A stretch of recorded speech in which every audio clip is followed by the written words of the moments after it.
figure out what the fuck to do. It's like being catapulted out into the universe and having no choice about it, and having to figure out what the fuck are you gonna do, because the things you wanted and worked for just cannot happen, and there's nothing you can fucking do about it. Pleased to meet you. Hope you can guess my name. Oh yeah. But what's puzzling you is the nature of my game. I stuck around St. Petersburg when I saw it was a time for a change. Axel, like I said, Axel's Axel. You gotta know the man before you can really pass judgment on the guy.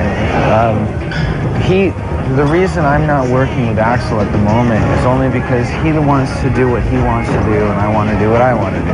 Which mine is more simplified, just sort of rock and roll thing, where he's got visions of videos and blah blah blah. So I just spent a better part of a year sort of formulating what would end up being inevitably Snake Pit, and then doing a pinball machine at the same time. It was a hell of a lot of fun. It wasn't like with Guns N' Roses, at least for me, where it's like, oh, Guns N' Roses is making a record.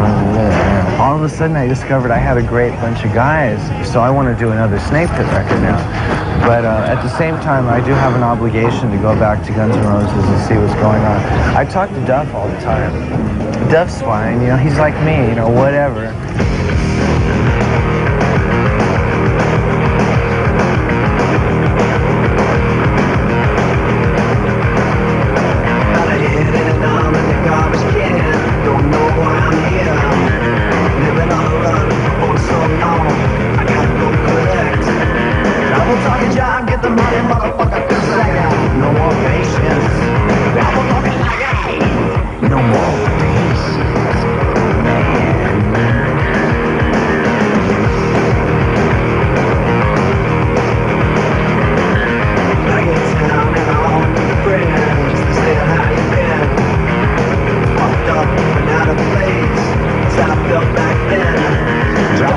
He's just a good friend that we jammed with, because now that Gilby's not in the band, Axel was like, well, what about Zach? You like Zach, right? And I was like, well, yeah, but we don't sound right. It doesn't sound right with like two heavy lead guitar players. There's no, like the off, usually Guns N' Roses has an off rhythm and a main lead sort of riff, and so now me and Zach just play the same thing. Right. But that's just because we're both lead guitar players. So as much as I love Zach, we haven't made any decision. I told Axel, I said, look, I'm going to be gone till August touring with Snake Pit. Right. We'll talk about it when I get back.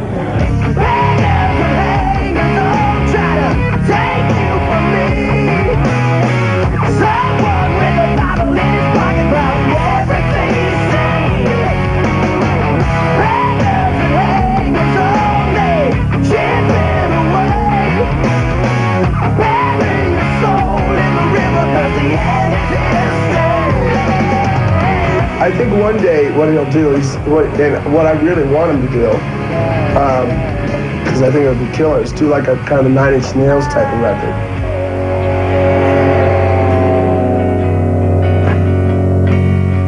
He was supposed to do a solo record at one time, but he's not.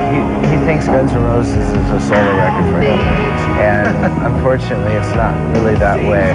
So we need to sit down and talk about it. But we've come to agreement. You know, it's very amicable what's going on at the moment, as far as I know. Last I talked to him.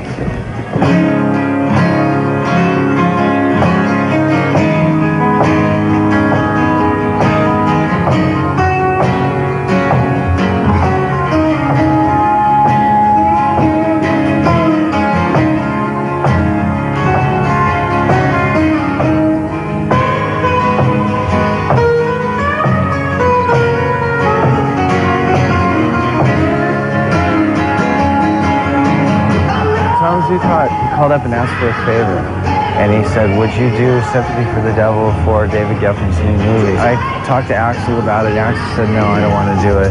And I said, well, I'm going to go see the movie, you know, see a screening. And I saw the screening. I was bored to tears. One of the worst vampire movies I've ever seen, actually. And I can say that without feeling bad about it, because I love vampires and horror movies and all that. So I went home and I said, nah, the Stones version was already in the movie, it's fine, just leave it. And then Axl went to go see it and loved it. And so I was like, okay, you know, no problem. He said, let's do the song. So I said, fine. I thought this would be a good vehicle to get Guns N' Roses in one room and get the wheels turning for a new record. The only thing is Matt and Duff and me were the only ones that showed up, and Axl took a few days. Wait. I hate that guy. That's Paul. That's a whole nother story.